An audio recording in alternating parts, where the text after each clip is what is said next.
Welcome to Heart Stories, a podcast proudly brought to you by the Caulfield Grammarians Association. I'm your host, Darcy Brown, and this season we celebrate the journeys, passions, and values of remarkable individuals, many of whom share a connection to the Caulfield community. This series is a platform for heartfelt conversations that shine a light on creativity, leadership, and a sense of community that define extraordinary lives. At Heart Stories, we believe every achievement begins with a story. Together, we'll uncover the challenges, milestones, and lessons that have shaped our guests.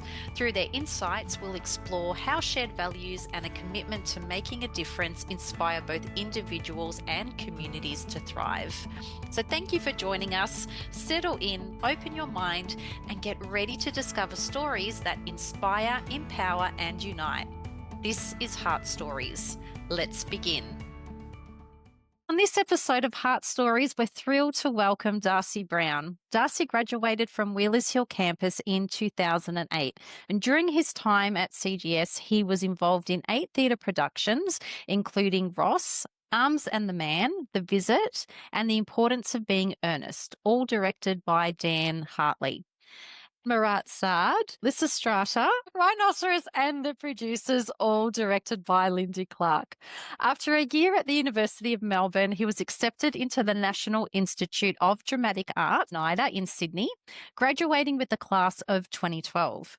His theatre credits include Calamity Jane, the Queensland Theatre, Frankenstein, the National Tour of Animal Farm and the Twits, Shake and Stir, Ghost Stories, Realscape, The Mystery of Valkyrie, Woodward Productions, Oil, Red Stitch Actors Theatre, The Play That Goes Wrong and Peter Pan Goes Wrong, Australia and New Zealand Tours, Mischief Theatre, and one-person play Peddling, MTC, Henry V, Bell Shakespeare National Tour, The Merchant of Venice, Sport for Jove, and Fire Face, stories like these, ATYP.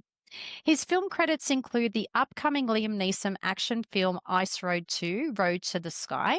And on television, he's appeared in Deadlock, Amazon Prime, Why Are You Like This on ABC Netflix, A Romper Stomper on Stan, and Glitch, also on Netflix. Darcy has received a Matilda Award, a Green Room Award, and the Mike Walsh Fellowship. Darcy, welcome to Heart Stories. It's an absolute honour to have you join us today. Thank you, Doreen. It's wonderful to be here. Thank you for asking me. Excellent. Now, to kick things off, can you reflect on your time at Caulfield Grammar School and what do you remember most about those years?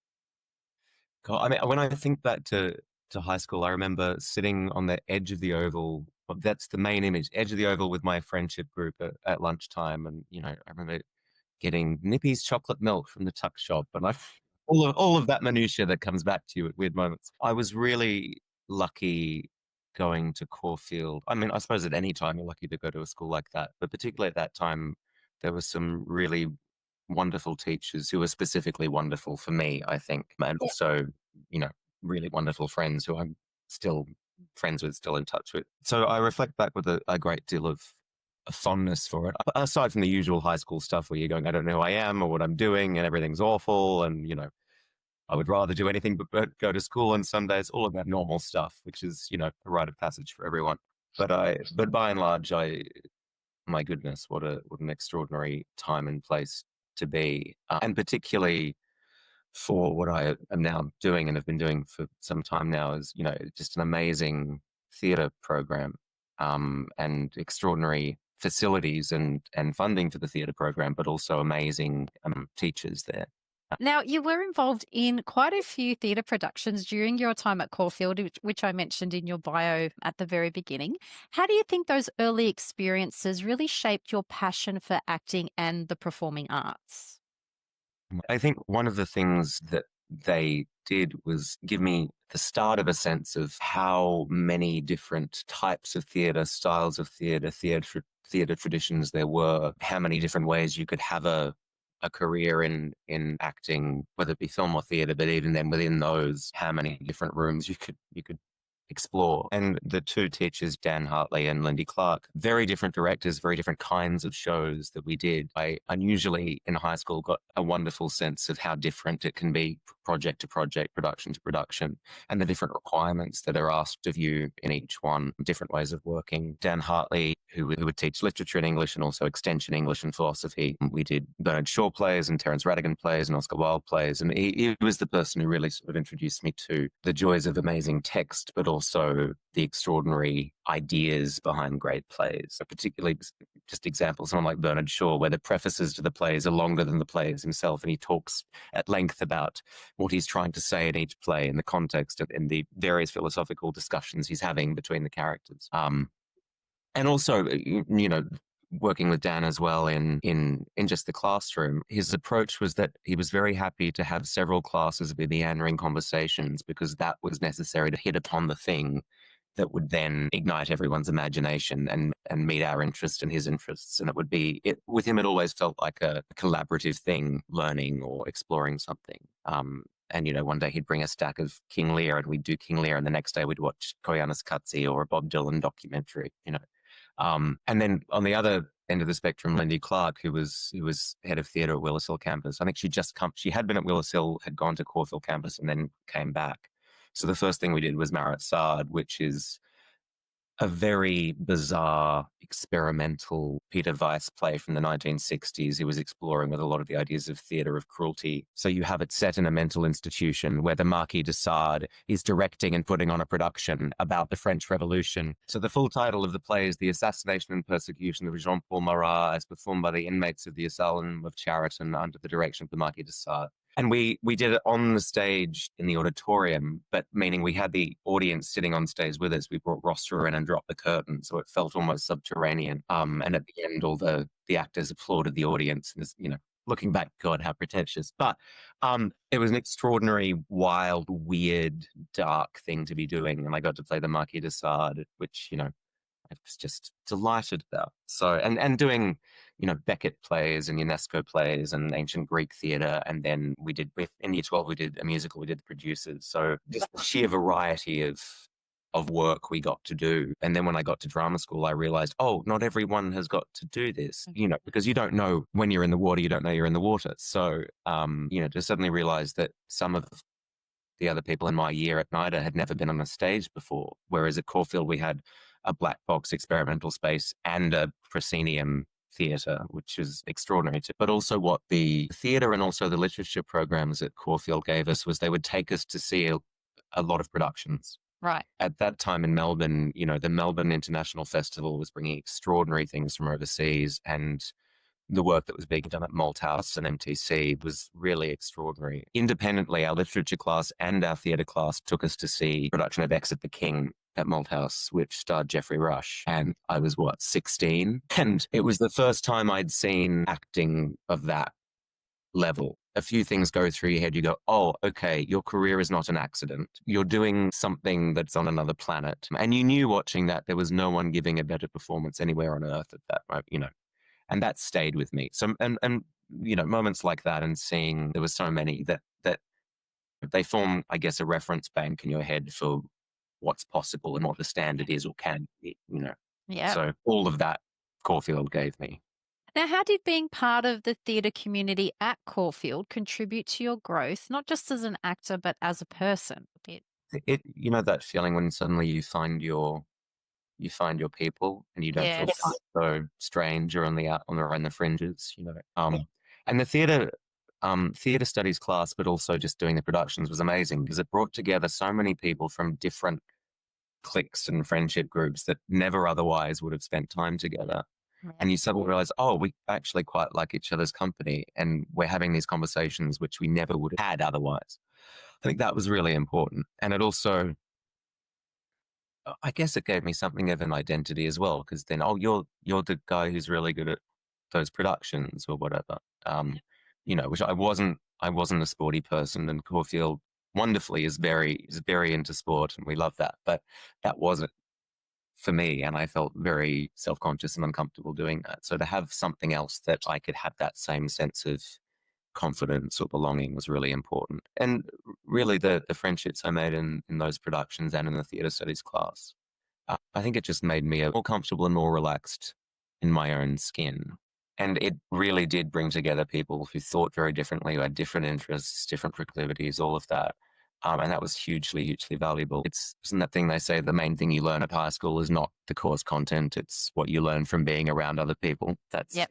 the real benefit of it. So it was absolutely that. And I was talking about this yesterday. I teach some uni acting students up here from time to time, and talking about that actor training or just doing plays with people, regardless of whether you want to be an actor or be in the theatre or film. I think it's really important because it teaches you so much in terms of being comfortable in your own skin, breathing, how your body and voice work, listening and communication, empathy, all of that. And then you talk about, of course, obvious things like lateral thinking and imagination and abstract thinking. Excellent. You mentioned that after Caulfield, you went on to study at NIDA, which is the National Institute of Dramatic Art, and it's one of the most esteemed acting schools in the country. How did your time there really help you refine your craft and prepare for the industry? It was extraordinary for many ways. A full-time conservatory training, like, 3 years at NIDA, it gives you a chance to work solidly for 3 years. It's a very practical course. And, if you're an actor in the industry, you very rarely get solid 3 years of, and again, being constantly challenged and provoked and critiqued and forced to have to grapple with so many different styles, different types of theatre, different types of performance. It was amazing coming to it from high school. And we all did it because, I suppose at our individual high schools, we thought we were quite good or we knew what we were doing. And of course, then you get to a proper drama school and you realize, oh, I know nothing. And yeah, but so what? So is everyone else. Everyone has talent. Now the work begins. Getting in was the easy part. And we were told straight away, 97% of actors at any given time are unemployed. And if you can possibly do anything else with your life, do that because it's too hard to make a living and all of that. So it's like, okay, great. And it was extraordinary. We do movement classes and voice classes and dance classes and stage combat, and you learn and use so many different acting methodologies. And you work with visiting directors from Australia and also overseas. And the staff, I think it's probably a bit of a different school now than when I was there because there's different staff. I'm sure they're great as well. But when I was there, we had Kevin Jackson, who taught there for a couple of decades, and was sort of this fearsome, infamous acting teacher who was known to make people cry just by his honesty. Right. His common refrain was, "Bullshit, don't believe it." So, okay. You'd get up to do a scene, and the moment you started to take a breath to begin, he'd say, "No, start again." And Tony Knight, who was the head of the acting course, who'd been there for about a couple of decades as well, and was amazing. I mean, just and Betty Williams, who was the head of voice, she was in her 80s at the time, and she'd taught in England and around Australia, and you had this amazing sense of a continuity and a tradition and a heritage, and just being thrown into that melting pot and constantly feeling, do I deserve to be here? Maybe I do, maybe I don't. It was extraordinary. I think I'm quite glad I don't have to go through it again, but you were constantly being challenged and also, for better and worse, but mostly better, picked apart. You're being constantly told you're not doing this right. You have this habit, you this, that, your voice, your body, So on the one hand, it can make you very self-conscious, which I think is the worst thing you can be if you're an actor. Yeah. But also over time, that all filters out and you get clarity again. And it's necessary because otherwise you are just sort of guessing in the dark and coming from high going, oh, I've got this. No, you don't have this at all. Love that. Now, touring nationally with productions does require immense dedication. How do you approach the physical and emotional demands of being on the road while staying connected to your work and to your craft? Well, one, I really love touring and I like living out of a suitcase and doing that sort of, the classic actor gypsy lifestyle. I imagine, oh, this is what it was like back in the day, Shakespeare's troupe traveling around the country. But it is exhausting and you still have to do the show. You still have to do your job and always remember that, again, we were talking about this yesterday with students, that of course you get tired if you're doing 8 shows a week for 6 months or however long. But, it doesn't matter if it's a Wednesday matinee. You have to remember people have paid probably a lot of money to buy a ticket. They've also given a lot of their time. They've come. My friend Jay Lagaya, who I've done a couple of shows with, says, they could have put petrol in their car. They chose to buy a theatre ticket instead. Yeah. So you have a responsibility to treat every night as opening night. So I always remember that. And also remember in high school, when we were taken to see student matinees, you would know if the actors were phoning it in. And I always felt, well, why? I deserve just as good a performance as, anyone else who's coming to see this.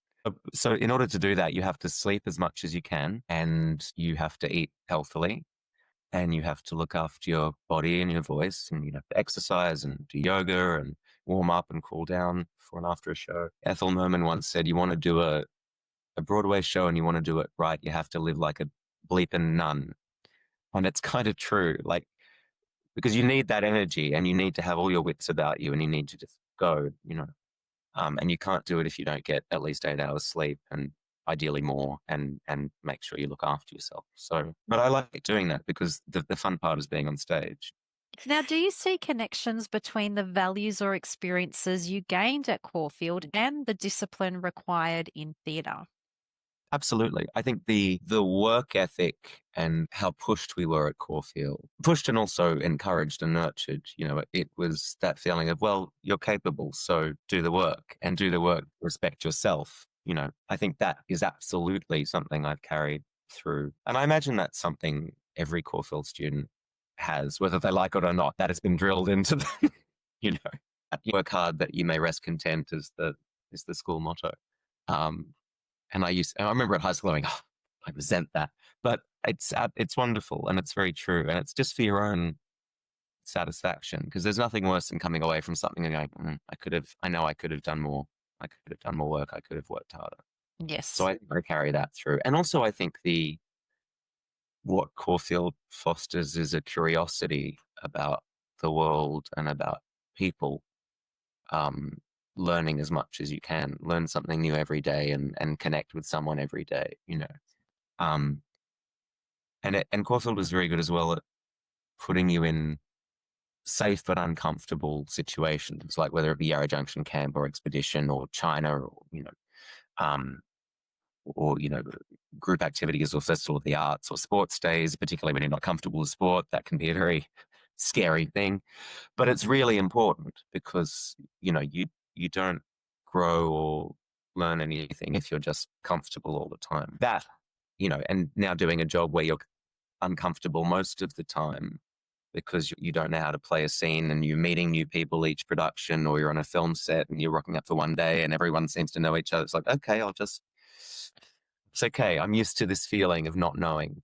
And you get used to sort of jumping in and taking a risk. So those things have stayed with me from Caulfield. Are there lessons or skills from your days at Caulfield, both in and outside the theatre, that still resonate with you today in your creative process? Yes, I think specifically with theatre, just being comfortable being on a stage in front of people, Yeah. and actually realizing, oh, my instincts are good. If I try something or I get an impulse and I try it on stage, generally, not all the time, but generally it's like, oh, that works. I can just sit here and just be me and do nothing, and it'll be interesting.